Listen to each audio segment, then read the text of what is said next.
या मालिकेच्या आजच्या भागात आपण पाहणार आहोत, दामिनीने सांगितल्यामुळे मग घरातील सगळेजण खेळण्यासाठी होकार देतात. तर परितोष दामिनीला विचारत असतो की आता आपण कोणता खेळ खेळायचा आत्या. तर दामिनी म्हणू लागते की बाहेर तर खूप पाऊस पडतोय, त्यामुळे आपल्याला बाहेर जाऊन कबड्डी किंवा क्रिकेट खेळता येणार नाही. घरात बसूनच आपण एखादा खेळ खेळू, पण कोणता खेळायचा ते मला सुद्धा कळत नाही आहे. आणि त्याचवेळी तिला त्या ठिकाणी गणी दिसतो. ती गणीला घरामध्ये बोलावते आणि त्याला विचारू लागते की काय रे गणी, तुम्ही तुमच्या गावाकडे घरात बसून कोणता खेळ खेळता. आणि हे ऐकून तो गणी विचारात पडतो आणि मग तो दामिनीला सांगू लागतो की आम्ही गावाकडे मामाचं पत्र हरवलं ते मला सापडलं या नावाचा खेळ खेळतो. आणि ते ऐकून सगळेच जण एकमेकांच्या तोंडाकडे बघू लागतात. प्रीतम म्हणत असतो की अरे गणी, हा कोणता खेळ आहे, मी तर याबद्दल कधीच ऐकलं नाही. आणि ते ऐकून प्रियाला आणि पारूला हसू येतं, कारण त्या दोघींना याबद्दल माहिती असतं. आणि मग गणी घरातील सगळ्यांनाच हा खेळ नेमका कसा खेळायचा ते सांगू लागतो आणि सगळ्यांनाच तो खेळ आवडतो सुद्धा. आणि मग दामिनी म्हणते की ठीक आहे, मग आता आपण सगळेजण मिळून इथे हाच खेळ खेळूयात. आणि त्यासाठी मग सर्वजण तयारही होतात आणि मग सगळं फर्निचर बाजूला करून खाली गोल करून बसतात. त्यानंतर मग ते सर्वजण आपापल्या डोळ्यांवर पट्टी बांधतात. पहिल्यांदा राज्य गणीवरच असते आणि मग त्यानंतर तो हातात रुमाल घेऊन पळायला सुरुवात करतो. तो म्हणत असतो की मामाचं पत्र हरवलं तरी इतर सगळेजण ओरडत असतात की ते मला सापडलं. आणि मग त्यानंतर प्रीतमवर राज्य येतं.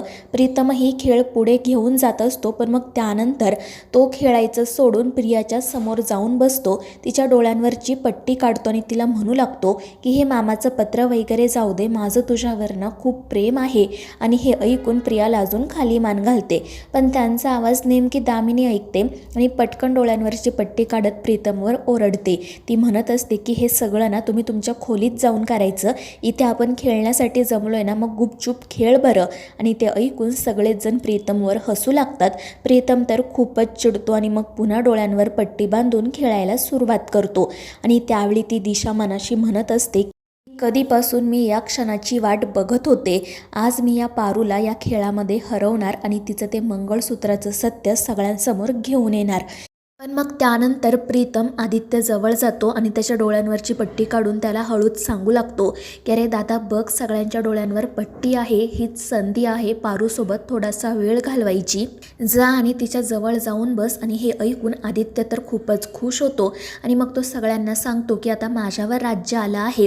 आणि मग ते पुन्हा सगळेजण खेळायला सुरुवात करतात. पण त्यानंतर आदित्य ही प्रीतमसारखाच पारूच्या समोर जाऊन बसतो, तिच्या डोळ्यांवरची पट्टी बाजूला काढतो.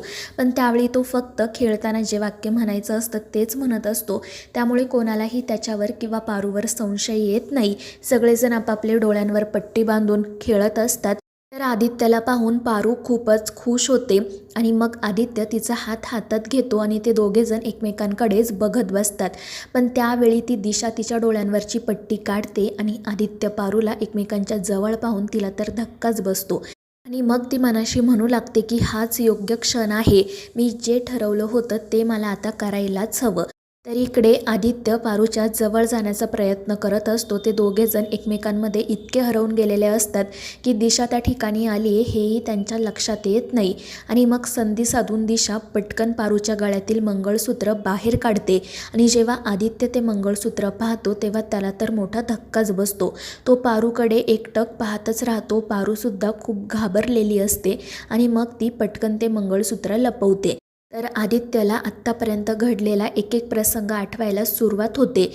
त्याच्या लक्षात येतं की याआधी जेव्हा आपण पारूला तिच्या गळ्यातील मंगळसूत्राबद्दल विचारलं होतं तेव्हा तिने सांगितलं होतं की ते फक्त डेमो शूटसाठी घातले, तिथे लवकरच काढून ठेवणार आहे. पण मग त्याला कळत नाही की पारू अजूनही ते मंगळसूत्र गळ्यात घालून का फिरते.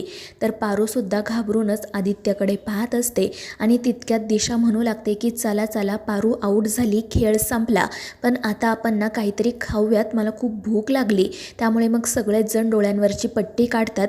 दामिनी म्हणत असते की दिशा, मला तर ना अजिबात या खेळात मजा आली नाही, पण दिशा हसतच म्हणत असते की मला तर खूप मजा आली, न्यू सासू मॉम. आणि मग ते सगळेजण आपापल्या कामासाठी जातात. पारू मात्र पुढे काय करायचं याचाच विचार करत असते. तर आदित्य रडतच त्याच्या खोलीत येतो. त्याला सतत पारूच्या गळ्यातील ते मंगळसूत्र आठवत असतं आणि मग त्याला आत्तापर्यंत घडलेला एक एक प्रसंग आठवायला सुरुवात होते. त्याचं आणि पारूचं डेमोशूटमध्ये झालेलं लग्न, तो ज्या डोळ्यांवर प्रेम करतो ते डोळे पारूचेच असतं. मग त्यानंतर घडलेले सगळेच प्रसंग त्याला हळूहळू आठवू लागतात आणि तो खूपच रडू लागतो. दुसरीकडे पारूसुद्धा रडतच तिच्या आईच्या फोटोसमोर उभी असते. तिला देखील हे सगळं काही आठवत असतं. तर दुसरीकडे ती दिशा हळूच आदित्यच्या खोलीत येते. आदित्यला रडताना पाहून ती तर खूपच खुश होते.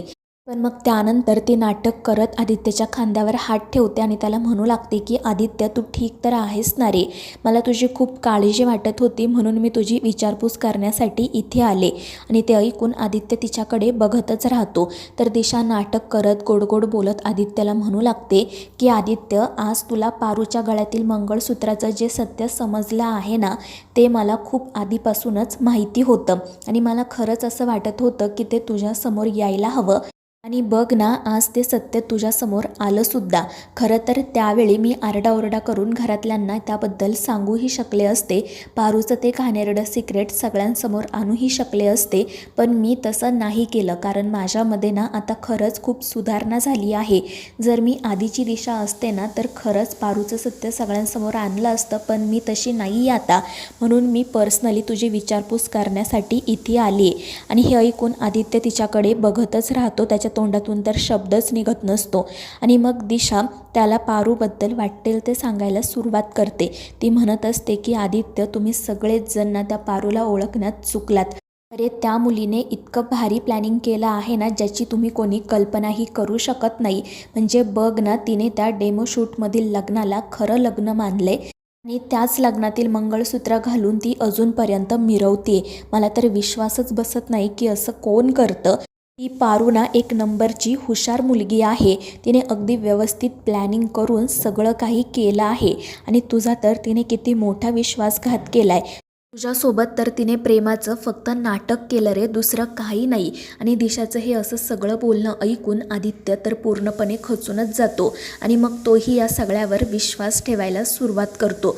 तर दिशा त्याच्या मनात पारूबद्दल वाटेल ते भरवत असते. तर दुसरीकडे ती पारू तिच्या गळ्यातील मंगळसूत्र बघत रडतच तिच्या आईच्या फोटोकडे पाहत म्हणत असते की आई, मी हे नातं कधीच मागितलं नव्हतं ग. नशिबाने ते माझ्या गळ्यात पडलं. पण मी ते प्रामाणिकपणे निभावण्याचा प्रयत्नही केला. मला खरं तर या मंगळसूत्राबद्दल कधीच आदित्य सरांना कळू द्यायचं नव्हतं कारण हे माझं असं एक जग होतं. पण आता त्यांना या सगळ्याबद्दल कळलंय. आता ते काय करतील काय माहिती. आणि मग ती पुढचाच विचार करत रडत बसून राहते.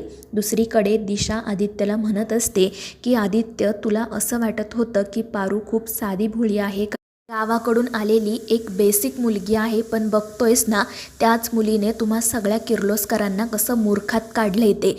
अरे, तू तिच्याशी निस्वार्थपणे मैत्री केली पण तिने तुझ्या विश्वासाचा गैरफायदा घेतला. आणि मला सांग, तिचं जर खरंच तुझ्यावर प्रेम असतं तर मग तिने आत्तापर्यंत एकदा तरी तुला त्या मंगळसूत्राबद्दल सांगितलं असतंच ना. पण तिने तुला सांगितलं का? आणि त्यावर आदित्यही रडतच नाही म्हणतो. तर दिशा म्हणू लागते की बघ, आता ती काय करेल माहिती आहे का तुला लग्नासाठी विचारेल आणि समजा जर तू नकार दिलास ना तर मग ती तुला ब्लॅकमेल करायला सुरुवात करेल. ती म्हणेल की मी आता हे सगळं काही देवी आईंना सांगणार आहे. आणि ते ऐकून आदित्य तर खूपच घाबरतो. तर दिशा त्याला अजून घाबरवत म्हणते की आदित्य, आता बघ तुझी ती पारू कशी वाट लावते ते. आणि या सगळ्यामध्ये ना तू सगळ्यांचाच विश्वास गमावणार आहे. आणि मग त्यानंतर ती हसतच तेथून निघून जाते. आदित्य मात्र खूपच घाबरलेला असतो. त्याला कळतच नाही की पारू आपल्यासोबत असं का वागली. तर मित्रांनो, या मालिकेच्या पुढील भागांच्या अपडेट्ससाठी आपल्या चॅनेलला सबस्क्राईब करा.